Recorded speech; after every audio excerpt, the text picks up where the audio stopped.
How you going? Stayer Off Grid here. Well, I set out, a couple of weeks ago to, I got some measurements for some stays to be able to put my mast up by myself with all 4 stays on, and that worked out. But then after that, my next objective was to set the rake.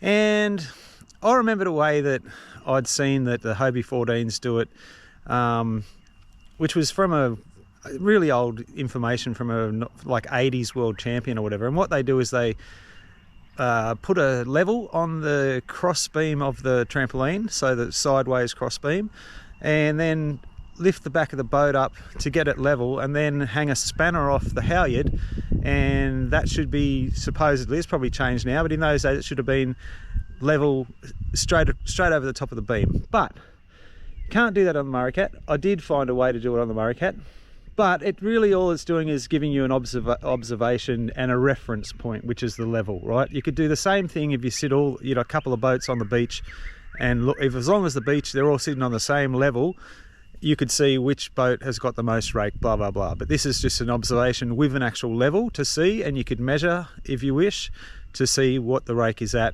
But it doesn't really, it's neither here nor there as to what rake, where you want your rake. So I had to do a bit of research, and I've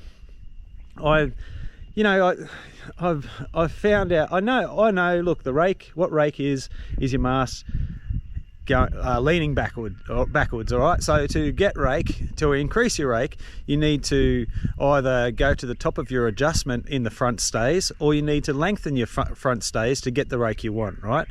Then what happens though is that the rear stays, you may have to shorten them to get rig tension. But I've seen comments, and there was one comment, it's just a standout comment, that just said you need 5 meter rear stays.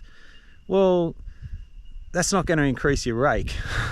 You need 5 meter rear stays after you've increased the length of your front stays, yes.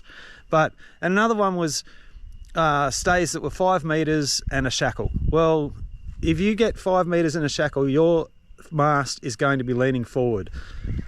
I have 5 meters 350, and then these and that shackle is 200 mil, so 5 meters 550 mil, right? So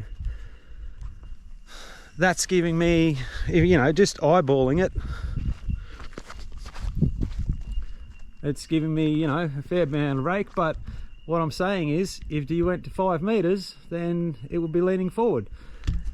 Anyway, so what is rake? And this is what I've had to come across, and I've seen it written, but I don't understand it. So I'm going to try and explain it. Basically, on your sail, you have a thing called the center of effort. Now, this is an imaginary line that is saying that this is where the most pressure on the sail is, okay? That's what I believe it to mean anyway. And then there's another thing on your hulls called the center of lateral resistance. Now, what you want to do is try and the imaginary line, you want to get the imaginary line on the sail. I'll put up a picture very shortly. You want to get that as close to possible as the center of lateral resistance. Now, okay, that's fine, but how do we do that? All right, so in order to find the center of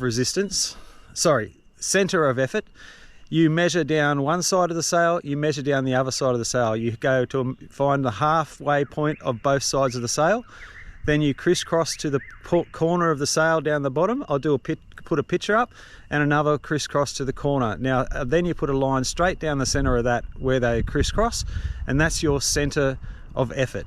Now, in order to find the center of lateral resistance, you need to put your boat in the water, lock your rudders up so that they're at center, and you push the boat. Now, if you push the boat and the front of the boat goes around, but the back doesn't, or the back, maybe it comes back towards you, well then that's not the point you want. You want to come back a bit. Now, if you go to the other end and do it the other way, you'll get the back going away, push it, it'll go away from you, and the front will come around towards you. So it's also called the pivot point. So if you think of it like that, we're looking to find the place on the hull where you push and the whole boat goes sideways, right? It doesn't move one way or the other, it goes directly sideways. That is your point of lateral resistance, or your pivot point. So once you've got that point and you've got that mark, then you need to increase your rake so that the point of center of effort, is in line with the center of lateral resistance, or pivot point. And that's what you're trying to do. Why are you doing it? Okay, by bringing the center of effort back towards the rear, all pressure is put towards that. By having that pressure towards the back of the boat, it makes the boat want to point upwards, and that's why you're doing it. As far as I can understand, that's exactly why you're doing it. So I'll put up a couple of slides and we'll see how you work it out, and we can all work it out. Now, this leaves me with lots of questions. Firstly, is it going to be different for my GRP holes to the foamy? So I'll be doing tests where I actually take both boats down, or one at a time, and push them on the water to find their center of lateral resistance. Now, the other thing is, how much difference does it make who's on the boat and how much they weigh? So if you're on a work, which is this is mainly where this is effective, the rake, well, not always. It can be very effective downwind as well, because by moving the weight of the mast backwards, you will get lift. You're basically lifting the front of the hulls, so you might be able to get more on it before you're going to get the hull go under the water. So, but the point originally is to make it point higher. So when you're working, you're basically sitting just behind the stay. So a guy 100 kilos and a guy 68 kilos, that would change the center of lateral resistance, I believe. So I'm one day maybe do some tests on that, just with sitting some people on the boat, because I don't think I'm going to put a whole 100 kilos of weight on it. On my weights only go up to 10 kilos each arm, that is, not that I use them. I'm Star Off Grid. Hope you enjoyed the video.